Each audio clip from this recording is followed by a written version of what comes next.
Welcome to the Magical Mystery Trip. I'm Ben Fong Torres. The Beatles always enjoyed making movies as well as music. In the mid-60s, well before camcorders, all they had were 8mm home movie cameras, but they made the most of them. What you're about to see is the only private home movie footage of the Beatles ever made available to the public, and on a limited edition basis at that. They came from the estate of Mel Evans, close confidant, road manager, and even occasional backup voice in Beatles sessions. The footage was shot by both Mel and Paul McCartney, and being home movies will be unsteady at times. But they provide glimpses of everyday life and of Paul's vacations in Los Angeles, Denver, Spain, and Africa. We also go on location for the Beatles' TV film Magical Mystery Tour. It was broadcast originally in black and white in December of 1967 in England. It got mixed reviews, but they improved when the film was shown again in color. You'll see never-before-released, behind-the-scenes footage shot on the west coast of England. But we begin with Paul and Mel en route to Denver. It's April 1967, and Paul is preparing to fly from San Francisco to Denver in a Learjet belonging to NBC News. It was Beatles manager Brian Epstein who arranged to get Paul and Mel on board. Before takeoff, Paul captures Mel on film. But it's Paul that the camera and most people seek out, and he accommodates his fellow passengers. Paul is winging his way to Colorado to see his girlfriend, the actress Jane Asher. They had met in 1963. Now, she was the Bristol Old Vic's leading ingenue touring with the troupe in its production of Romeo and Juliet.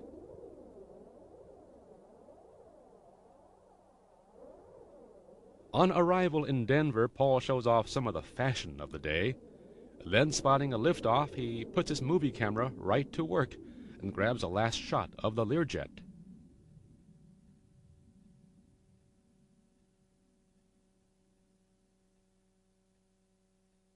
The Beatles had worked nearly 4 months recording Sgt. Pepper's Lonely Hearts Club Band, a title, by the way, credited to Paul and Mel. While John drove his Rolls-Royce to Surrey to a coach company which would paint it in psychedelic colors, Paul had come to the United States, stopping first in San Francisco, where he visited the Haight-Ashbury and met members of the Grateful Dead and Jefferson Airplane.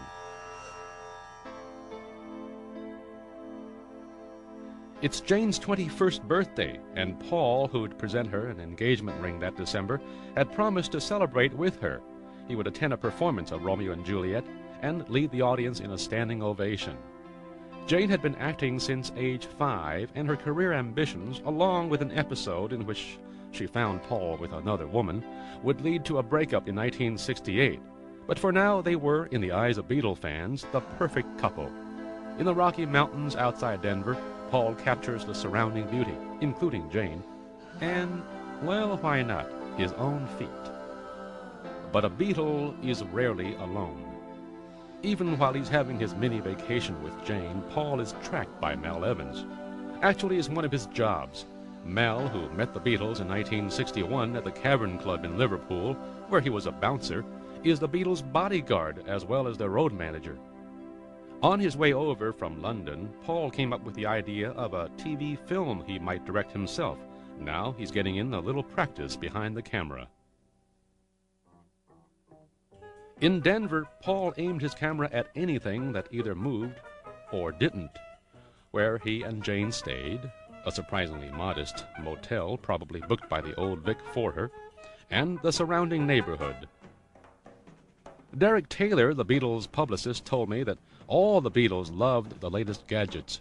Paul was clearly inseparable from his. While a yellow cabbie drove, Paul continued his cinematic explorations around town. In most of his visits to America as a Beatle, Paul had seen little more than airports, auditoriums, and stadiums, and hotel rooms, of course. As he told me once, it's like any kind of tour. You just scoot through. You see the hall you're playing in and a little of the outside scenery, unless you stay for a while. Tours get to be a bit of a blur. At an early press conference with the Beatles, someone asked, "What do you do when you're cooped up in a hotel room between shows?" And George Harrison responded, "We ice skate." Anyway, this visit with Jane was a rare opportunity for Paul to see and capture the sights of a typical American city. Paul lapped up everything his camera could get into focus, from architecture to things he found amusing.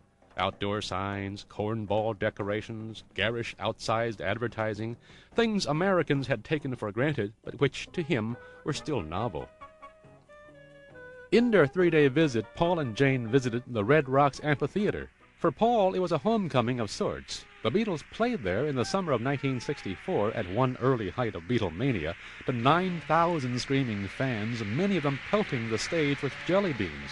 After Paul showed Jane around, they parted ways, Jane continuing on her 3-month tour with the Old Vic Company, and Paul opening himself up to the world capital of movie-making itself. Although Paul was supposed to be on vacation, he stayed busy in Los Angeles. He visited a Beach Boys recording session and helped produce the song Vegetables. Paul has been quoted saying that he wrote Here, There, and Everywhere with the Beach Boys in mind. But of course the Beatles performed the song with John and George playing Beach Boys in June of 1966 for their album Revolver. Paul and Mel stayed with Derek Taylor, who'd been the Beatles' publicist in London and now lived with his wife Joan and their 2 daughters in the Hollywood Hills.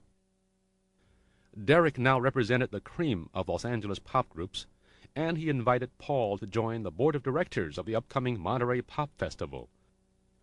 Derek is grateful that Paul had his movie camera with him. His own films during these times were stolen years later when someone broke into his car thinking it carried films of the Beatles. Now Derek has happily added this footage to his family archives.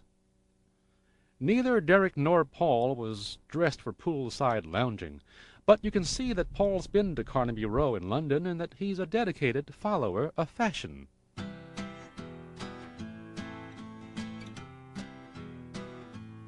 Well, Derek Taylor booked a babysitter, and he and Paul drove off to check out the new Century City complex just past Beverly Hills, where prices, of course, are always reasonable.